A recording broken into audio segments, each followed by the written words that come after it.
Hello everyone, my name is Louis Saleh, and in the next couple of minutes I'll be talking to you all about my research topic. There's a common assumption that imprisonment is a way of punishing offenders in society in which the core of the criminal justice system is. My research uses data along with outcomes of present political debates which demonstrate that penalty and prison are synonymous. Flaws in these standpoints as it applies to juvenile justice are pointed out throughout my research. It is argued that a significant proportion of people, including juveniles, that admit to or are convicted of crimes are being dealt with using non-custodial penal measures, and the outcomes have been effective. What is my topic? My research topic is in regards to juvenile delinquency, incarceration versus the rehabilitation approach. The main objective is to collect and document current and previous research that affirms and gets inside of the effectiveness of these two intervention techniques. Social disorganization. Henry D. McKay and Clifford Shaw, the two criminology researchers, presented a theory of social disorganization in 1942. The theory pretty much explains that physical environment affects the behavioral choices of an individual.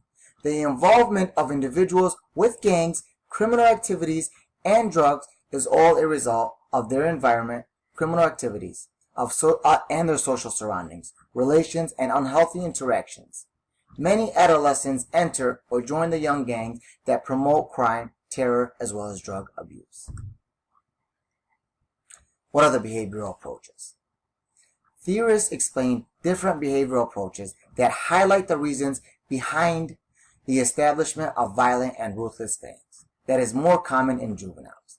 The underdeveloped and poorly developed communities seem to get involved with such gangs more often than the communities that are not undeveloped, that are not neglected, that are not deprived of their basic needs, and are prone to society's evil without any barrier at all. Crime propagation. Crime is always pitched due to some suffering. To combat the guilt that comes after any crime, the criminals use drugs to numb their conscious emotions and inner self voice. Drug usage and its smuggling are getting very common these days, and many forces are working over the matter to nip the evil of such gangs that promote this evil in the society that we live in today. Ladies and gentlemen, juvenile delinquency.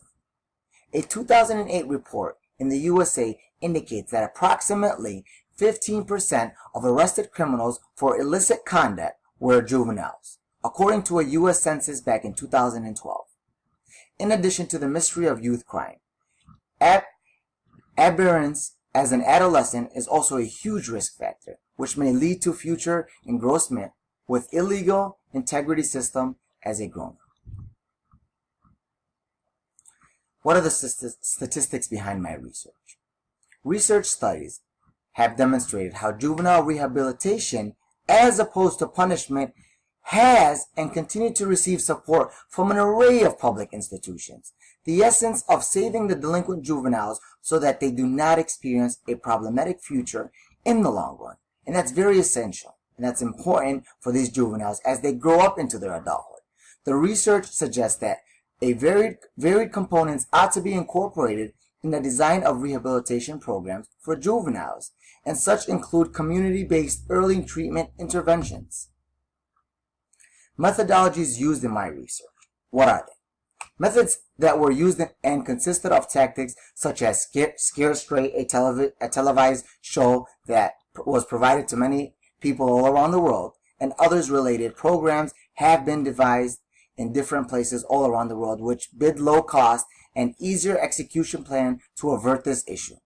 The elementary model of this platform is the systemized official visit to custodial amenities to engage with the juvenile delinquents or youngsters at jeopardy for becoming delinquent. That was the main focus here. Practically, these all interventions have the adolescents interrelate with convicts curbed in the facility. This type of tactic reduced the changes of repeat habitual juvenile offenders. Some former programs involved fewer argumentative and extra instructive settings in which prisoners communicated about their lifetime story and mentioned the adopting they followed that eventually directed them towards incarceration. Surveys that have been taken. What are they? Enormous gains in knowledge regarding the effective treatment of offenders for the purpose of reducing recidivism have been accomplished in years. Several successful assessments and treatment strategies have been identified in this regard. Nevertheless, there are obstacles to future progress in this field. These are identified as theoretism, failure to effect technology transfer, and dearth of suitable training programs. A survey was conducted in which examined the call of reforms in the Texas correctional procedure. The basis for the examination is data from the outcomes of a survey in which 1,001 potential voters were interviewed. It is depicted that the Texas public has a strong call for rehabilitation of juvenile offenders. Besides, it is documented that alternatives to incarceration should be instituted for nonviolent juvenile offenders, including the drug criminals. What were my results of my research topic? The results were very alarming. The research indicates that the emphasis of public and policymakers is more towards the rehabilitation of the juvenile delinquents. As per the literature, their brain and its neurological functionings are not fully developed at that young age. Psychologically, many reasons are illustrated that can trigger the criminal behavior practices within the youth that ultimately lead them towards criminal practices.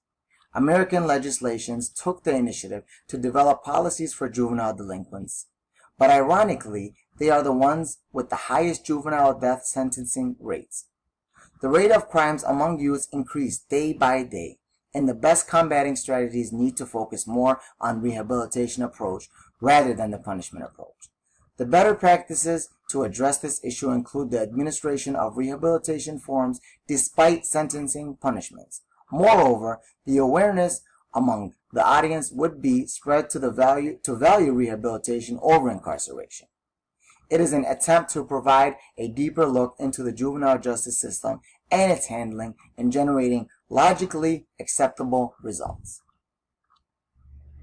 Ladies and gentlemen, I conclude that my research has found proper validation in regards to the approach of rehabilitation method as opposed to incarceration for delinquent juveniles.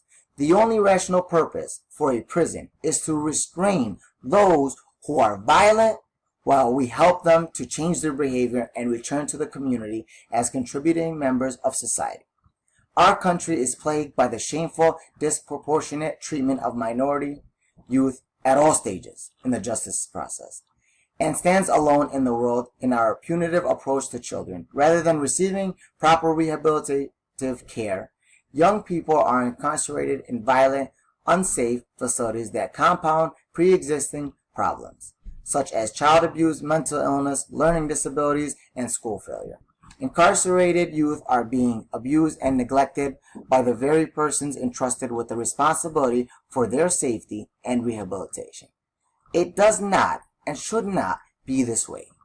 We need better facilities in place to treat juveniles for an effective foundation towards their adulthood transition. Thank you all today for watching, and have a wonderful day.